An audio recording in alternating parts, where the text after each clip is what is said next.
registros por las tradiciones antiguas, que la raza humana estuvo formada por gigantes de la Atlántida, gigantes de la Lemuria, gigantes de la época hiperbórea y gigantes de la época polar.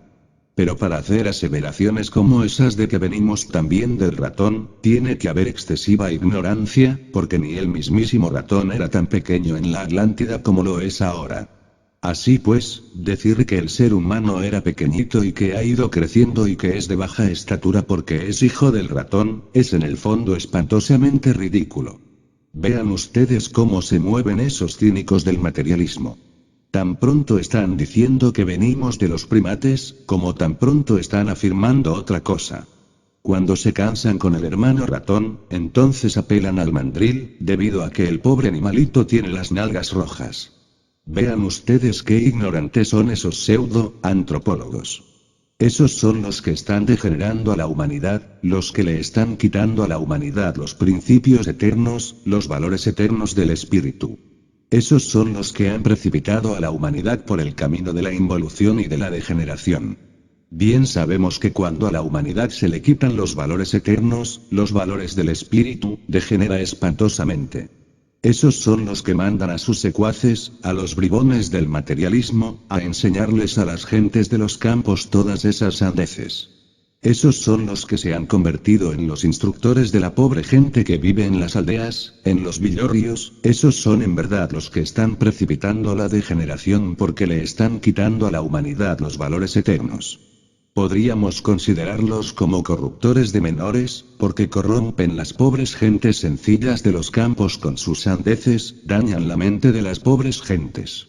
Esos son los que forman planes educacionales, dentro de los cuales se excluye todo lo que tenga sabor a espiritualidad.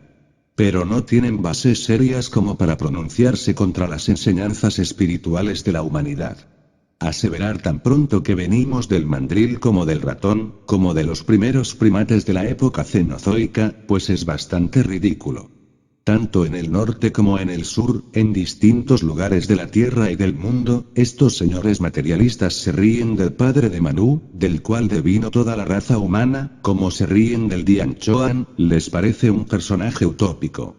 Y sin embargo no tienen ningún inconveniente en creer en el Sosura del señor aquel, una especie de pitecoide estúpido con capacidad ablativa, 1000 veces más fantasmagórico y más utópico que la aseveración aquella de que venimos del Manu o del Dianchoan. Todavía la humanidad cree en el Dianchoan, aunque a estos señores del materialismo les fastidie. Todavía aceptan al padre del Manu millones de personas, en el Asia creen en él, en el hombre dijéramos espíritu, en el hombre prototipo, colocado en un nivel del ser muy superior. Si hiciéramos investigaciones retrospectivas con procedimientos muy distintos a los del carbono 14 o a los del potasio argón, descubriríamos que en realidad, de verdad, los prototipos de esta humanidad vienen de las dimensiones superiores de la naturaleza y del cosmos. Pero hablar así a los señores de la antropología materialista, pues es algo más que imposible porque se sienten ellos tan incómodos como los chinos cuando escuchan un concierto occidental. Así que ha llegado la hora de analizar juiciosamente cuál es la cultura materialista que está sirviendo de base a los pueblos, a las naciones. Tenemos que buscar el origen de tanta corrupción y de tanta perversidad. No es posible que nosotros sigamos permitiendo que la humanidad sea víctima de la ignorancia, eso es absurdo en un 100%. Esas 17 o 18 genealogías del señor aquel y sus secuaces están buenas como para un Molière y sus caricaturas. Decir que aquellos lemúridos, pequeños animalitos, de ojos muy vivos, tuviesen placenta y se pudiesen contar entre nuestros antecesores, es absurdo porque bien sabemos que los lemúridos no tuvieron placenta jamás. Ese es un error zoológico imperdonable. Realmente aquel ha hecho gran daño a la humanidad, por eso alguna vez dijimos, que sus memorias se olviden y que no se ponga nunca su nombre en las calles parodiando a Job el profeta. Además, en la época de aquel todavía no se conocía la embriogénesis. ¿Cómo se atreve, pues, aquel a hablar de lemúridos con placenta? Absurdo en un 100%. Cuando uno analiza estas cosas, no puede menos que sentir asco por esa escuela de materialismo que está corrompiendo a la humanidad, quitándole sus valores eternos, precipitándola por el camino de la involución. ¿Cuál es en realidad de verdad el antecesor del hombre de la época o del período cenozoico? ¿Y cuáles son sus descendientes? ¿Cuáles son los antecesores del hombre paleolítico y cuáles sus descendientes? ¿Cuáles son los antecesores del hombre neolítico y cuáles sus descendientes? ¿Los conoció alguna vez Mr. Darwin? ¿Los conoció aquel o Mr. Huxley? ¿En qué se basa la antropología materialista para hablar con tanta autoridad sobre el Homo sapiens? ¿A qué época perteneció el Homo sapiens, el hombre primordial? En vano Mr. Huxley intentará buscar entre las capas subterráneas de la época cuaternaria los restos fósiles del hombre primordial. En verdad que no los hallará jamás. Y es que el hombre es más antiguo de lo que suponen los cerdos del materialismo. El hombre del período cenozoico existió, como el hombre del período mesozoico y como el hombre del período paleozoico, pero esto no lo aceptará nunca, jamás, el materialismo. Ellos quieren que el hombre venga estrictamente de la época cuaternaria, en modo alguno aceptan que haya existido durante el período cenozoico. Así pues ha llegado la hora de las grandes reflexiones, de los grandes análisis. ¿Qué saben ellos de la forma como la vida se fue procesando durante las épocas primaria, secundaria, terciaria y cuaternaria?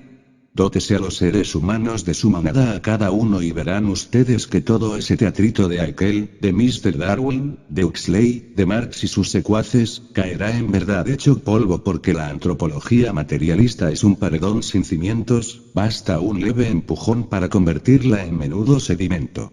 En mi pasada cátedra hablé aquí sobre el ombligo del universo. Eso sí deberían estudiar los famosos antropólogos materialistas.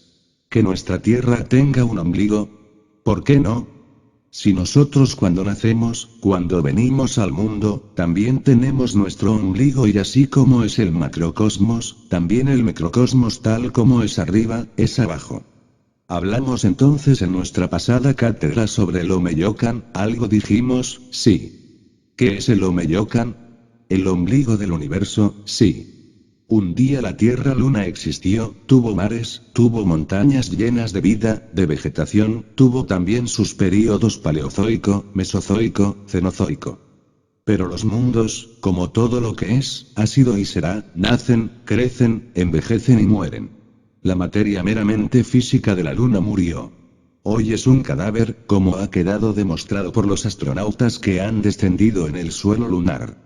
Pero la vida en sí misma, la sustancia viva de la materia, no murió, continuó procesándose en una cuarta coordenada, en una cuarta vertical, junto con las semillas de todo lo existente. Esa sustancia materia más tarde se procesó en una quinta coordenada, y luego en una sexta, posteriormente en una séptima. Y cuando cayó en la séptima, se sumergió entre el seno del espacio abstracto absoluto.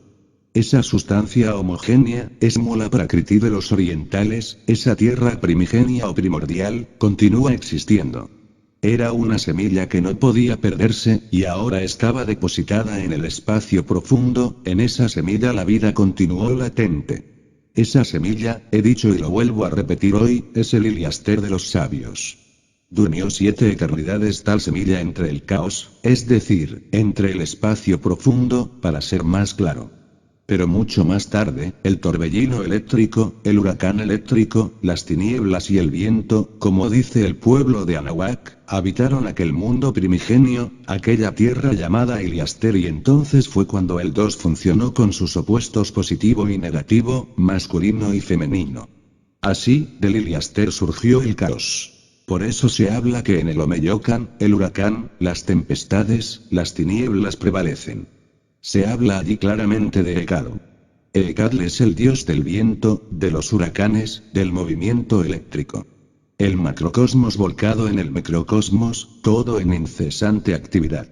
Así el caos, en realidad de verdad existió en el Omeyocan, fue el mismo Omeyocan, una tierra virginal, purísima, inefable que jamás aceptaría la antropología materialista, allí estaban todas las posibilidades hasta que el fuego universal hizo fecundo aquel caos.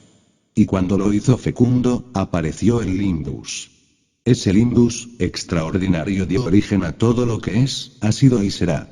Desde entonces, desde el ombligo del universo, hubo sucesivos desdoblamientos a través de varias dimensiones y el hombre meramente germinal pasó al protoplasma. Y la vida evolucionante e involucionante, a través de varias dimensiones, vino a cristalizar por último en la Tierra protoplasmática. Existió una primera manifestación en el mundo de la mente, en la región de la mente cósmica o de la inteligencia universal. Una segunda manifestación de todo lo que es, ha sido y será en un segundo periodo. Y entonces como resultado apareció una tercera manifestación en una dimensión ulterior. Así pues, la vida se desenvolvió, evolucionó e involucionó en 3 dimensiones extraordinarias antes de que apareciera en este mundo físico.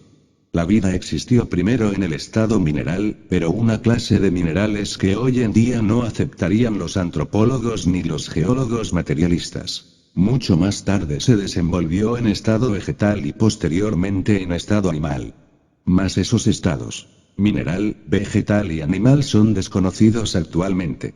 Constituyen algo así como el arquetipo de estos reinos, mineral, vegetal y animal actualmente existentes. Es obvio que antes de que la vida apareciera sobre nuestro mundo protoplasmático, había surgido de entre las especies animales existentes una criatura muy semejante a cualquier mamífero o a cualquier simio, pero en realidad de verdad muy diferente a los simios. Cuando ese hombre original o primigenio logró cristalizar en forma densa, pasó por una transformación de su morfología y apareció así sobre el casquete polar del norte, que otrora estuviera situado en la zona ecuatorial. Ya en mi próxima plática hablaré sobre el movimiento de los continentes. Y entonces vamos a decirle al mundo lo que realmente es la Pangea. Hoy solo nos limitaremos a decir que la vida se desarrolló en otras dimensiones antes de cristalizar en el mundo físico. Hoy quiero también poner énfasis para decir que antes de que existiera realmente el animal intelectual, equivocadamente llamado hombre, existió el hombre real en la primera, segunda y tercera raza. El animal intelectual, ese que surgió en la época cuaternaria, ese no es el hombre sino el animal intelectual, repito. En la pasada ocasión dije que los hombres reales vivieron espléndidamente en la Lemuria, pero que algunos se degeneraron al final, y que se mezclaron con bestias, y que esa mezcla vino a resultar la humanidad actual, el animal intelectual.